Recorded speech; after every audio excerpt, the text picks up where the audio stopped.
Bueno, quería hablar de otras integrales de línea, sí, que existen. Voy a entonces recordar un poquito lo que habíamos visto. Si tengo una curva c dada por esta expresión, ¿sí?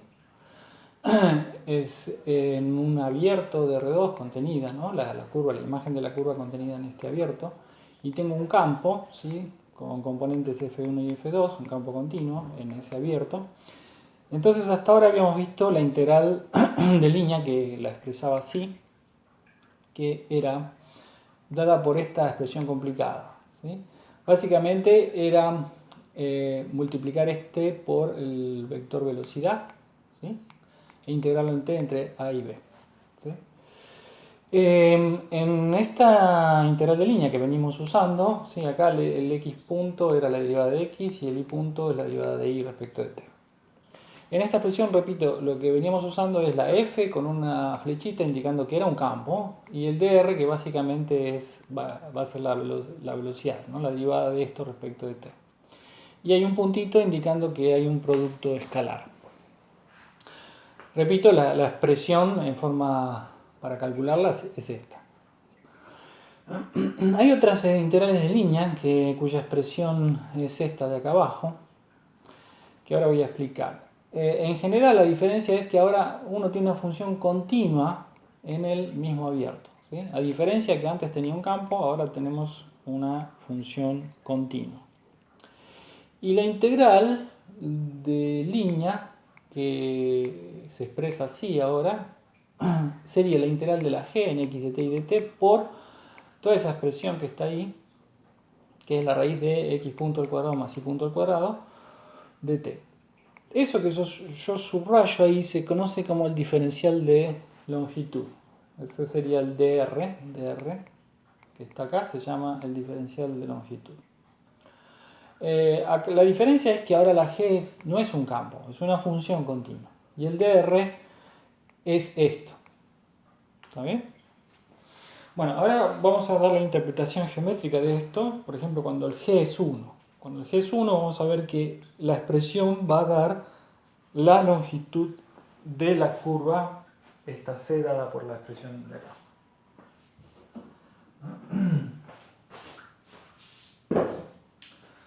Bien, ahí dibujé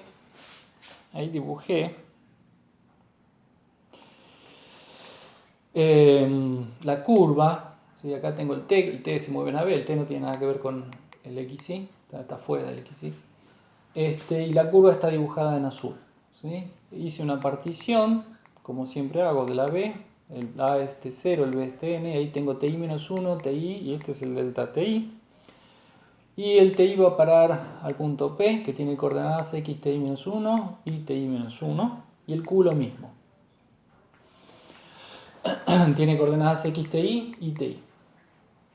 Entonces dibujé otra vez la curva y el P y el Q. Lo que me interesa es hacer lo siguiente. O sea, yo hice una partición acá y a cada punto va a parar a un punto de la curva como dibujé ahí.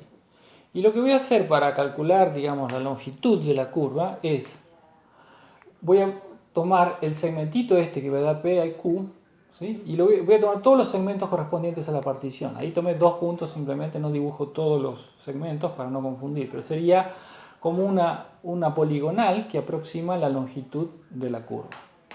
Ahí tomé uno de los segmentitos de la poligonal.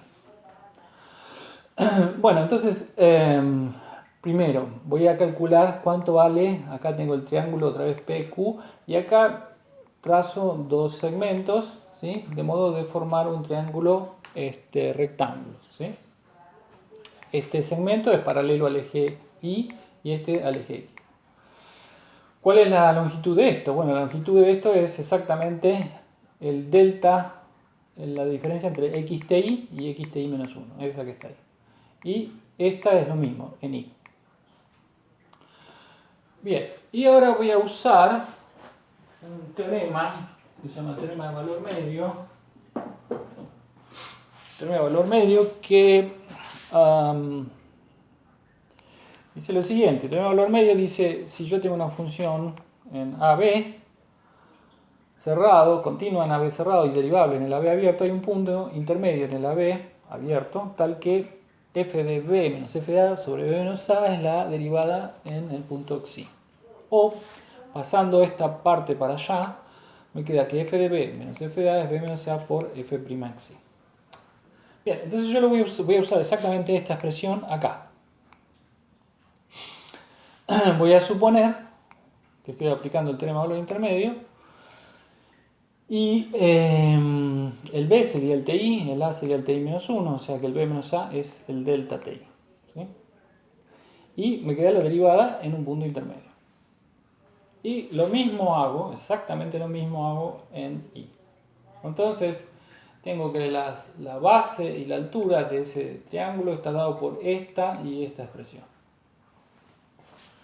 Ok. Entonces ahora es fácil calcular cuánto vale el delta SI, o sea, este segmentito. Porque por Pitágoras sería esto al cuadrado más esto al cuadrado, la raíz de eso, ¿no? Entonces el delta SI ahí está, es esto al cuadrado, era esto al cuadrado, perdón, ese es el primer término, y el segundo es esto al cuadrado, le saco la raíz. Conclusión, fíjense, el delta TI aparece igual en los dos términos, lo puedo sacar factor común y después, como está al cuadrado, le puedo sacar raíz, me queda delta TI, porque el delta TI es positivo. Entonces, lo que aparece es que el delta SI es exactamente esta expresión. Muy bien, entonces eso lo hice con un segmentito. Si yo sumo sobre todos los segmentitos, ¿sí? Ahí sumé sobre todos los segmentitos, entonces sumé sobre todo esto, ¿sí? Eso me da aproximadamente la longitud de la curva. O sea, lo que sería esto sería la poligonal. ¿Sí? Acá falta un prima, pero es lo mismo.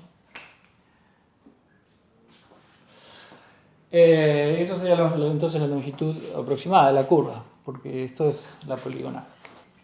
Cuando tomamos particiones más y más finas, esto a lo que tiende es exactamente a la longitud de la curva y esto por definición tiende a la derivada de x al cuadrado más la derivada de y al cuadrado raíz, ¿no? Bueno, si lo ven, esto es como la integral de antes, exactamente como la integral de antes, pero sería con el g igual a 1. ¿Sí? Sería con el g igual a 1. Es exactamente eso.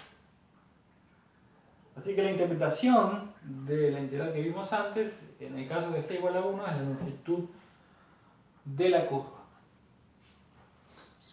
¿Qué pasa cuando el g no es 1? ¿Sí? ¿Qué pasa cuando el g no es 1?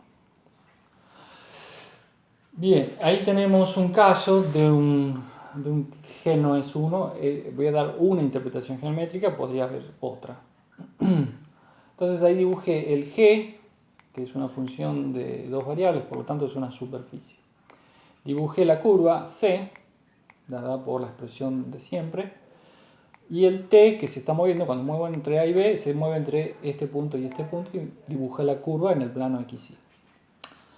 La interpretación de la integral de recién, la de g, cuando el g no es 1, podría ser, una de ellas es esta, es exactamente si sobre la curva c voy para arriba en forma, para cada punto, digamos, voy en el sentido de las z, ¿sí? O sea, en forma paralela al eje z, eso va a intersecar a la superficie g de xy en otra curva, esa que dibujé ahí.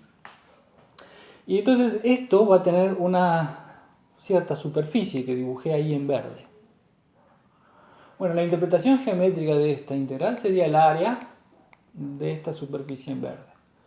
Pero con signo, porque a ver, hay que tomar que cuando esta función g, ahora en este dibujo está por encima del eje xy, pero podría ir por abajo, entonces estos segmentos en un momento en vez de ir para arriba podría ir para abajo. Esos se tomarían, ese área, los puntos digamos, que están por debajo, se tomarían como negativos. Entonces por eso digo que es el área con signo.